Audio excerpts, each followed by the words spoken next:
Sud Radio, le débat de la semaine.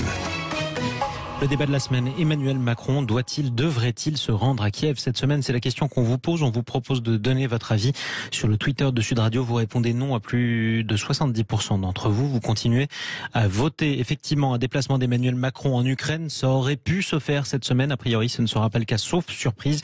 Le président de la République devrait malgré tout se rendre à la frontière ukrainienne, notamment en Moldavie et en Roumanie. On continue à parler de la situation diplomatique, les relations fraîches entre l'Ukraine et la France qui tendent à peine à se réchauffer.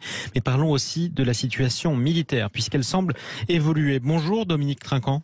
Bonjour. Bonjour mon général, vous êtes ancien chef de la mission militaire française auprès de l'Organisation des Nations Unies. Volodymyr Zelensky, le président ukrainien, qui affirme que des combats acharnés se déroulent toujours dans le Donbass, dans la ville de Severodonetsk, où les combats de rue même ont lieu en ce moment. En revanche, l'armée ukrainienne qui semble avoir lancé une offensive, même si elle paraît limitée, dans la région de Kherson. Là, on est plutôt au sud. Oui, tout à fait. La région de Kherson, en fait, c'est la limite ouest de la progression russe sur le Dniepr, en direction d'Odessa. Kherson a été conquis quasiment dès le départ par les forces qui venaient de Crimée, et les Russes n'ont pas réussi à progresser plus avant. Les contre-attaques aujourd'hui, il faut prendre les choses avec prudence parce qu'elles sont très limitées.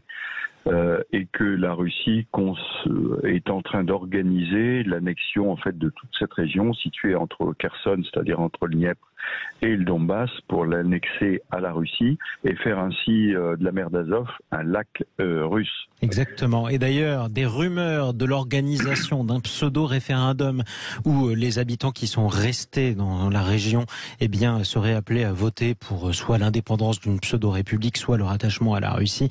Ces rumeurs sont de plus en plus insistantes. C'est un scénario qui devrait arriver d'ailleurs.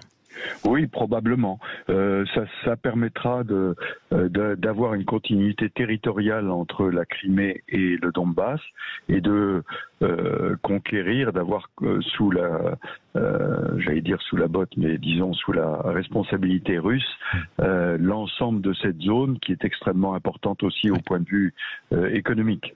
Effectivement, Kherson d'ailleurs c'est la principale ville ukrainienne qui est tombée aux mains des Russes avec la ville de Mariupol. Mariupol, ça a pris des semaines, ça a été épouvantable. Kherson, ça s'est passé en quelques heures et manifestement presque sans coup férir pour les Russes dans les premières heures de leur offensive. Christian Macarian nous a rejoint, bonjour à vous. Bonjour. Vous êtes éditorialiste, chroniqueur international au magazine Le Point et éditorialiste chez nos confrères de Radio Notre-Dame. Bienvenue à vous sur Merci. Sud Radio. On le disait à l'instant avec le général Dominique Trinquant, le projet russe qui semble bel et bien être l'annexion des régions occupées. Alors, tout le nœud se trouve là. Quel statut Vladimir Poutine va-t-il réserver une fois que la conquête militaire sera achevée, en particulier dans le Donbass? Il faut rappeler que s'il est tout près d'obtenir la totalité de l'oblast de Lugansk, il lui reste encore une partie assez significative, environ un tiers ou un quart de l'oblast de Donetsk, qui se trouve plus au sud, à conquérir, d'où la bataille de Severodonetsk et celles qui vont probablement suivre.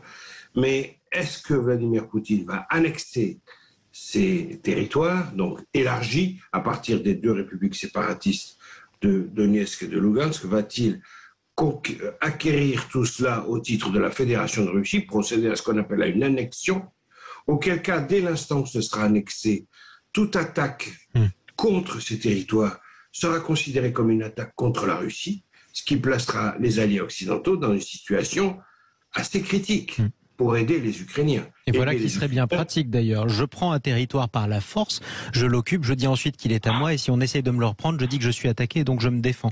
C'est quand même une dialectique assez rusée. Et je fais même monter de plusieurs crans la menace. Exactement. Vous voyez à quoi je pense. Voilà. Donc, au pire des pires. Ça, c'est un scénario catastrophe. L'autre scénario serait que Vladimir Poutine n'annexe pas et qu'il laisse ces territoires, même amplifiés par l'occupation russe, dans un statut intermédiaire qui lui permettrait tout le temps d'avoir un levier sur Kiev et de tenir en quelque sorte Zelensky et tout le système ukrainien sous sa botte, sous sa menace.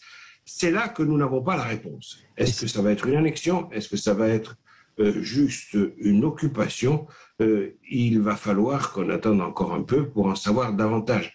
Mais ça dépendra aussi de l'évolution de la situation globale. Pour l'instant, Poutine semble utiliser il a plusieurs fers au feu, dont un qui est l'arme de la faim. Les livraisons de blé au reste du monde. On va y revenir d'ailleurs. On va y revenir dans quelques instants, notamment sur cette proposition française de lever le blocus du port d'Odessa pour permettre d'écouler les cargaisons de blé ukrainien qui restent dans le port. Dominique Trinquant, vous êtes toujours avec nous, mon général. Oui. Autre question, on parle d'annexion russe ou de possibilité d'annexion russe sur les territoires occupés. Revenons sur le plan militaire. Techniquement, les Ukrainiens n'ont pas les moyens militaires de reprendre le terrain perdu. Aujourd'hui, non, absolument pas.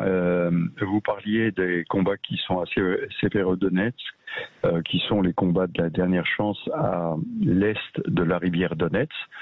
Lorsque cette ville sera conquise, tout Louhansk sera sous l'occupation russe, et je pense que ces combats, les vrais combats, doivent continuer au-delà du Donetsk, et la question est de savoir si les Ukrainiens sont suffisamment préparés pour arrêter les Russes, parce que les Russes ont concentré tous leurs moyens dans cette région, et donc c'est le rouleau compresseur, en particulier avec l'artillerie, qui progresse. Effectivement, qui est la grande force de l'armée russe. Vous avez employé l'indicatif et non le conditionnel. Lorsque cette ville sera conquise, ça ne fait aucun doute pour vous, mon général, que la ville de Severodonetsk, à terme, va tomber. Oui, bien sûr. Elle a été quasiment complètement conquise. Il y a eu une petite contre-attaque très limitée. La seule zone qui n'est pas conquise, c'est la zone de l'usine qui est située au sud-ouest et qui s'appuie sur le Donetsk. Et c'est ma vision. Je souhaiterais que les Ukrainiens ne fassent pas comme Mariupol, c'est-à-dire qu'ils perdent tous les combattants qui sont dans cette zone parce que le combat est perdu. Il était perdu à Mariupol. Ça a été un combat héroïque et je tire mon chapeau aux défenseurs. Ceci étant, ils ont perdu 1500 soldats qui sont prisonniers maintenant des Russes.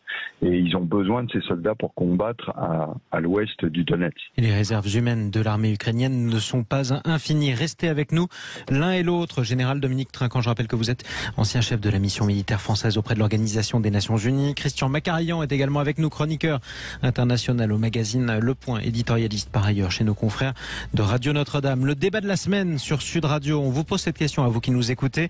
Emmanuel Macron doit-il se rendre en Ukraine cette semaine? Devrait-il s'y rendre? En tout cas, vous votez sur Twitter. Pour l'instant, vous répondez non à une majorité d'entre vous. Pourquoi les relations sont si fraîches entre Kiev et Paris? C'est ce qu'on va demander à Christian Macarian dans un instant. À tout de suite. Sud Radio, le débat de la semaine. Emmanuel Macron devrait-il se rendre en Ukraine cette semaine? Question qu'on vous pose, à laquelle vous répondez non à une large majorité d'entre vous. Le point sur la guerre en Ukraine et les relations diplomatiques entre Paris et Kiev, entre Bruxelles et Kiev aussi. Parlons-en avec nos deux invités.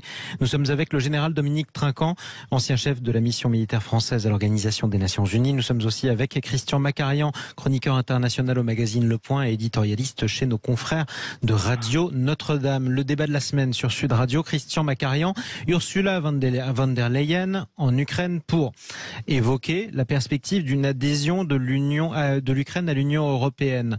Est-ce que c'est une perspective crédible et rapide? Alors non, ça n'est pas une perspective rapide, mais il ne s'agit pas d'intégrer l'Ukraine dans l'Union européenne. Il s'agit d'accorder à l'Union européenne le statut de candidat. C'est-à-dire que ça prendra encore de nombreuses années une fois que le statut de candidat sera octroyé. Donc, est-ce que là, dans les jours qui viennent, donc dans les réunions qui sont prévues la semaine prochaine et qui devraient donner lieu à des débats à partir du 23 juin, est-ce que l'Union européenne va accorder le statut de candidat à l'Ukraine de façon à ce que, disons raisonnablement, dans un délai d'une dizaine d'années approximativement, on puisse envisager cette adhésion? Il y a encore beaucoup de travaux à accomplir pour remplir les critères d'adhésion à l'Union européenne. La neutralité de l'État, l'État de droit, la lutte contre la corruption, la justice impartiale. Il y a encore beaucoup de conditions à remplir. Et puis, tout le volet économique qui est gigantesque, normatif, technique, technologique. C'est très compliqué d'adhérer à l'Union européenne.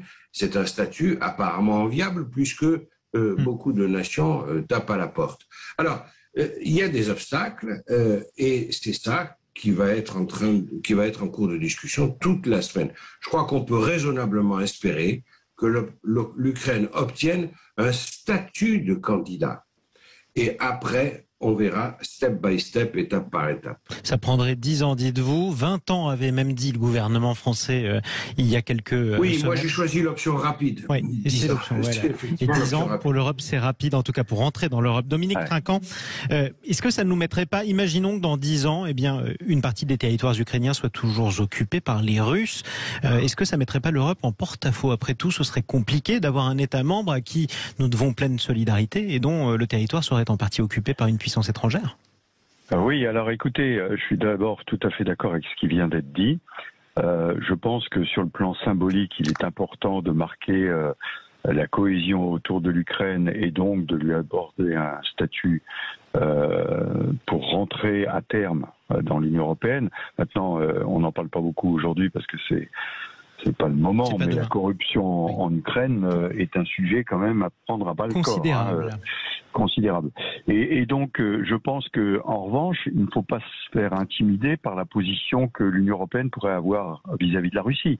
Je veux dire, c'est quand même, il faut le garder à l'esprit, la Russie qui est agresseur. Absolument. Et donc, la cohésion des sociétés démocratiques aspirant à la même organisation est importante à marquer. Et sur ce plan-là, il ne faut pas se laisser intimider par la position de l'État totalitaire, parce que c'est bien ça dont il s'agit, qui est installé en Russie aujourd'hui. Donc je pense que il faut pas à la fois baisser nos standards et donc un statut pour atterrir dans quelques années dans l'Union européenne est envisageable.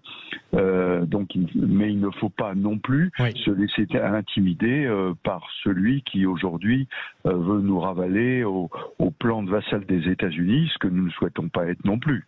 Effectivement, en tout cas c'est le discours du gouvernement russe et de son président Vladimir Poutine. Christian Macarian, on pose cette question justement à ceux qui nous écoutent sur Sud Radio. Emmanuel Macron devrait-il se rendre à Kiev? C'est toujours pas officiellement au programme, ce sera un des derniers à y aller. Pourquoi ça aurait été si difficile? Parce qu'il y a plusieurs raisons à cela. D'abord, en tant que président en exercice du Conseil de l'Union européenne, Emmanuel Macron doit tenir compte de l'avis de 27 nations. Alors si les pays baltes et les pays d'Europe centrale sont très déterminés en faveur de l'Ukraine et très déterminés contre la Russie, c'est moins le cas des pays de l'Ouest de l'Europe, notamment le groupe de tête, la France, l'Allemagne et l'Italie, qui font une démarche ensemble pour essayer de modérer les choses avec ce raisonnement qui est le suivant. De toute façon, tôt ou tard, il faudra sortir de cette guerre. Et pour sortir de cette guerre, il faudra parler avec le principal belligérant, avec l'agresseur, c'est-à-dire la Russie. Donc, si on veut discuter avec la Russie, il ne faut pas créer des conditions irréparables dès aujourd'hui. Ça, c'est un point de vue diplomatique. C'est ça qui a donné la fameuse phrase assez malvenue d'Emmanuel Macron, il ne faut pas humilier la Russie. Phrase qu'il a payé d'ailleurs assez cher, parce que ça a provoqué un tollé. Ça a provoqué un scandale et des réactions quasiment injurieuses du gouvernement ukrainien. Cette question de se rendre à Kiev est un moyen, ou de soutenir l'Ukraine militairement de façon plus avancée, est un biais politique évident. Quand Boris Johnson soutient à fond l'Ukraine, il soutient à fond aussi l'Europe centrale contre l'Europe de l'Ouest, puisqu'il a organisé le Brexit. Donc lui, il veille à une certaine fracturation de l'Europe. En outre, Boris Johnson a un certain nombre de choses à se faire pardonner sur le plan de la politique intérieure. Donc il ne faut pas tomber dans ce genre de piège. Il y a un raisonnement français qui est différent, qui consiste à dire restons totalement déterminés en faveur de l'Ukraine, que nous aidons militairement, que nous aidons sur le plan humanitaire, que nous aidons sur le plan financier. Mais par exemple, on va aider aussi l'Ukraine sur le plan juridique à organiser le procès des crimes de guerre et les investigations qui vont avec. Donc la France est engagée. Il ne faut pas dire qu'elle n'est pas engagée aux côtés de l'Ukraine. C'est faux. Elle est très engagée. Mais elle veille à une position médiane et modérée. Et en tout cas, elle ne sera jamais assez engagée auprès de l'Ukraine. Voilà, aux yeux des Ukrainiens. C'est que le projet de Macron pour l'Europe il a imaginé une collectivité politique, une communauté politique européenne, c'est-à-dire une sorte de deuxième étape pour la maison européenne qui permettrait à des pays comme l'Ukraine d'entrer dans la famille européenne sans être pour autant totalement membre à 100% de l'Union européenne. Une forme de salle d'attente, c'est un petit peu cette vieille théorie, ce vieux concept. Ça a fortement déplu en Ukraine et dans toute l'Europe. C'est un petit peu le vieux concept de l'Europe à deux vitesses qui a été souvent évoqué, un serpent de mer diplomatique. Merci à tous les deux d'être intervenus sur Sud Radio. Christian Macarian, qu'on entendait à l'instant, chroniqueur international au magazine Le Point, éditorialiste chez nos confrères de Radio Notre-Dame. Le général Dominique Trinquant, qu'on remercie également. Merci à vous, mon général. Merci. Ancien chef de la mission militaire française auprès de l'Organisation des Nations Unies. Restez avec nous. Dans quelques minutes, on va s'occuper de vous, de votre maison et de votre jardin. Tous au jardin, c'est dans un instant. À tout de suite.